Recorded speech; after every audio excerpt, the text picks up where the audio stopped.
प्यारे बच्चों, आज हम आपकी क्लास 8 का गणित का ग्रीष्मकालीन गृह कार्य करने जा रहे हैं। तो इससे पहले बच्चों हमने हिंदी और इंग्लिश का गृह कार्य कंप्लीट कर लिया है। आप वीडियो देखकर कर लीजिएगा।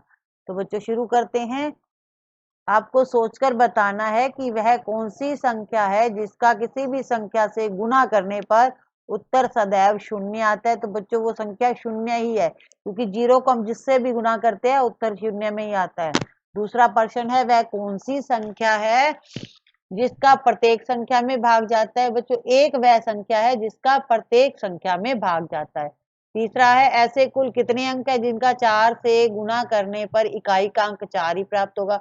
तो बच्चों जिस संख्या का इकाई का अंक 1 और 6 होगा, 1 और 6 होगा, उसको आपको 4 से गुणा करना है। चाहे आप 4 इधर 4 से करो, इधर करो, तो आप दोनों से करके देख लो। इकाई का अंक 4 आएगा यहाँ पर, 6 चौका 24, ठीक है। तो इसका इकाई का अंक 4 आना चाहिए। तो 1 और 6 जिसके इकाई के अंक होंगे, उसमें 4 का गुणा करने पर इकाई का अंक हमें 4 ही प्राप्त होगा। दो अंकों की संख्या ज्ञात करनी है जिसके दोनों अंक समान और 6 का भाग भी जाता है। तो बच्चों 2 अंकों की समान संख्या 66 है और इसमें 6 का भाग भी जाता है। 2 अंकों की सबसे छोटी संख्या ज्ञात करो जिसमें 2 और 3 दोनों का भाग जाता है।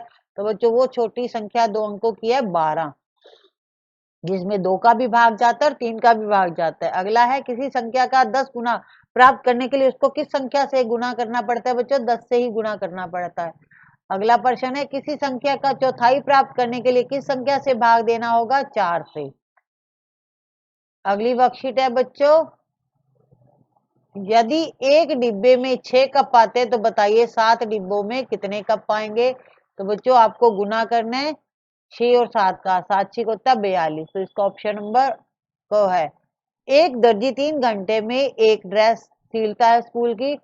यदि वो एक दिन में 9 घंटे सिलाई करता है तो 200 दिन में कितनी ड्रेसें सिलेगा। एक 3 घंटे में बच्चों एक ड्रेस तैयार करता है और 9 घंटे काम करता है, यानी वो कितनी एक दिन में कितनी ड्रेसें तैयार करता है। 3। और 100 दिन में बताना है तो 100 को 3 से गुना करोगे तो आ जाएगा 300। तो इसका ऑप्शन नंबर ग है।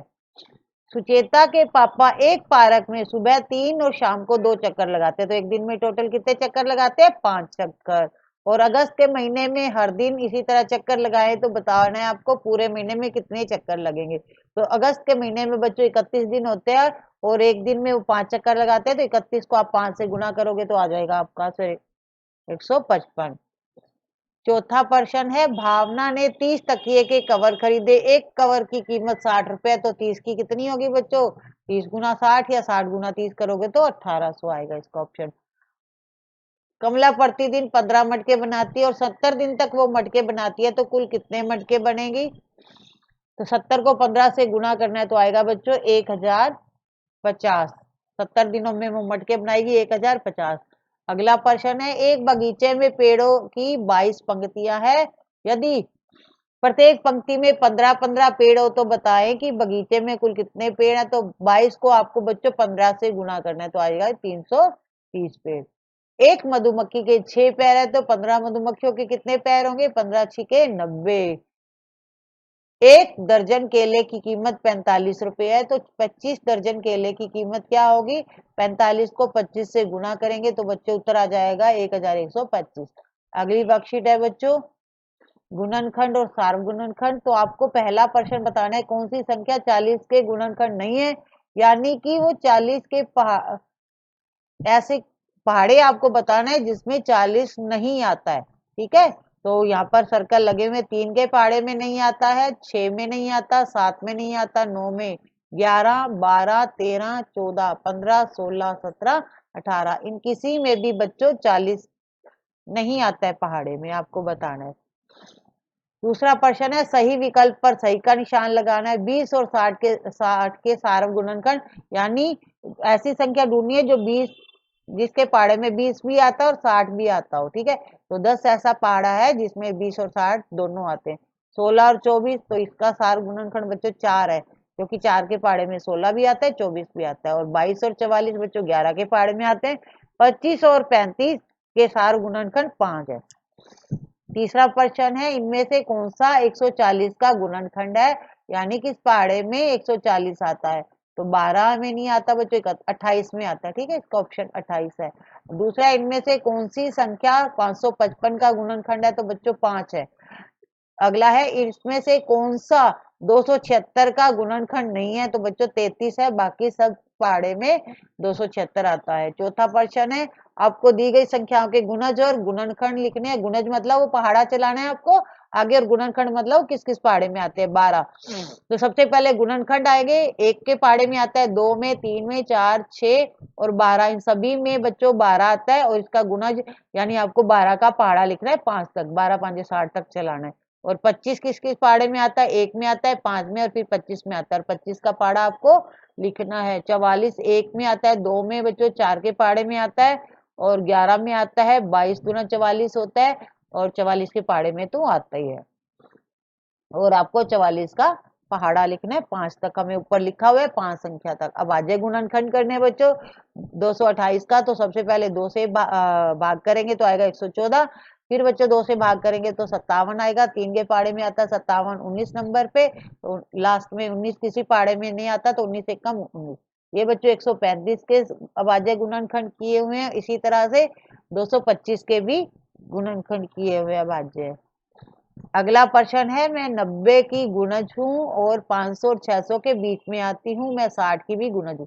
तो आपको ऐसा पहाड़ा ढूंढना है जो 90 के पहाड़े में भी आता है और 60 में भी आता है। ठीक है, तो 540, 500 और 600 के बीच की संख्या आनी चाहिए। तो 540 ऐसी संख्या है जो 90 के पहाड़े में भी आती है और 60 में भी आती है। इसी तरह अगला है, मैं 60 की गुणज हूँ, मैं 500 और 900 के बीच में आती हूँ और 80 की भी गुणज हूँ। ऐसा पहाड़ा ढूंढना है आपको जिसमें जो 60 के पहाड़े में भी आता हो और 80 के पहाड़े में भी आता हो, ऐसी संख्या ढूंढनी है। तो बच्चों आएगा 720 ऐसी संख्या है, क्योंकि 500 और 900 के बीच में ढूंढनी है। तो 720 60 में भी आती है और 80 में भी आती है। अगली बच्चों वर्कशीट है, आपको कोण की वर्कशीट है। तो सबसे पहले प्रश्न है, संलग्न आकृति में पहचानना है कि कोणों में कौन से युग्म रैखिक युग्म है। तो बच्चों कोण ई और कौन सी रैखिक युग्म है। और दूसरा शीर्षाभिमुख कोण, कोण ए और सी। अब सत्य असत्य बताना है, सही गलत। आयत का प्रत्येक कोण समकोण होता है बच्चों, सत्य है। आप आयत देखते हैं बच्चों, इस तरह से होता है, तो इसका चारों कोण होते हैं जो वो समकोण होते हैं, यानी 90 डिग्री के होते हैं, तो ये सत्य है। दूसरा है, एक अधिक कोण की माप 90 डिग्री से 180 के बीच में होती है, ये भी सत्य है बच्चों। 90 डिग्री के बाद इधर जितने भी कोण होते हैं वो अधिक कोण के होते हैं। तीसरा है, एक संपूर्ण कोण की माप 90 डिग्री होती है, तो बच्चों असत्य है। 90 डिग्री वाले कोण बच्चों पूरक कोण होते हैं। चौथा है, रेल पथ की पटरियां समांतर रेखाओं के उदाहरण है, तो बच्चों सत्य है। रेल की पटरियां कभी एक दूसरे को काटती नहीं है, हमेशा सीधी चलती है, तो ये सत्य है। अगला है, यदि दो कोणों का योग 180 डिग्री है तो वो पूरक कोण कहलाते हैं, असत्य है बच्चों, संपूर्ण कोण कहलाते हैं। तीसरा है, एक्स का मान ज्ञात करना है। तो बच्चों यहाँ पर देखिए, एल और एम त्रियक छेदी रेखा है, तो इसलिए एक्स का मान 50 डिग्री होगा। यहाँ पर एक्स का मान 50 डिग्री होगा। और दूसरा है, एक्स है बच्चों 180 डिग्री में से आपको 70 डिग्री घटाना है, तो 110 आएगा एक्स का मान। और ये वाला बच्चों 135, तो एक्स का जो ये एल और एम बच्चों त्रियक छेदी रेखा है, तो एक्स का मान 135 डिग्री आएगा। चौथा प्रश्न है, प्रत्येक आकृति में कोण युग्म का नाम लिखना है। तो बच्चों पहले में कोण ए और कोण दो एकांतर कोण है, एक कोण और कोण दो है वो एकांतर कोण है। दूसरा बच्चों है, कोण 3 और कोण 4 संगत कोण है। अगला तीसरा प्रश्न है, कोण 6 और कोण 5 रैखिक युग्म है। कोण 7 और कोण 8 संगत कोण है। पांचवा प्रश्न है, संलग्न आकृति में एल ओब्लिंग एम अज्ञात कोण ज्ञात करने हैं। तो बच्चों x प्लस 130 डिग्री, 130 डिग्री दे रखा है, बराबर में 180 डिग्री। x बराबर 180 में से आपको 30 घटाना है, 130 घटाना है तो आएगा 50 डिग्री। x बराबर कोण x बराबर कोण y बराबर 50 डिग्री। ऊर्ध्वाधर सम्मुख कोण, यहाँ L ओब्लिंग M और O त्रियक रेखा है, इसलिए कोण R बराबर कोण Y बराबर 50 डिग्री होगा। कोण Z बराबर 130 डिग्री संगत कोण है। और 50 डिग्री बच्चों एकांतर कोण है, कोण आर और कोण पी बराबर 50 डिग्री, कोण क्यू बराबर कोण जेड 130 डिग्री। अगली वर्कशीट है बच्चों, दिए गए आंकड़ों से माध्य माध्यिका बहुलक परिसर की गणना करेंगे और दंड आलेख बनाना है। तो आपको 16 को दर्शाने वाले उपयुक्त टेली मार्क बताने हैं। तो बच्चों तीसरा नंबर है 5, 5, 10, 5, 15 और 1, 16। तो 16 को कौन दर्शा रहा है? तीसरे नंबर वाला ऑप्शन। दूसरा है 10 विद्यार्थियों ने परीक्षा में विज्ञान विषय में 50 में से निम्नलिखित अंक प्राप्त किए। अलग अलग बच्चों ने अलग अलग अंक प्राप्त किए हैं, तो इनको देखकर हमें प्रश्नों के उत्तर देने हैं। विद्यार्थी द्वारा प्राप्त सबसे कम अंक, किस विद्यार्थी ने सबसे कम अंक प्राप्त किए? इसमें से बच्चों 14 नंबर सबसे कम अंक है। प्राप्तांकों का परिसर निकालना है, तो सबसे अधिक संख्या में से सबसे कम संख्या जब हम घटाएंगे 40 में से 14 तो आएगा बच्चों 26। इसका परिसर कितना आएगा? 26। प्राप्तांकों का माध्य ज्ञात करना है, तो ऊपर जितने भी अंक है बच्चों इन सबको आपको जोड़ना है, जोड़ने के बाद 10 से भाग देना है। जब आप इनको जोड़ेंगे तो आपका उत्तर आएगा 255 और 10 से भाग देंगे तो आएगा 25.5।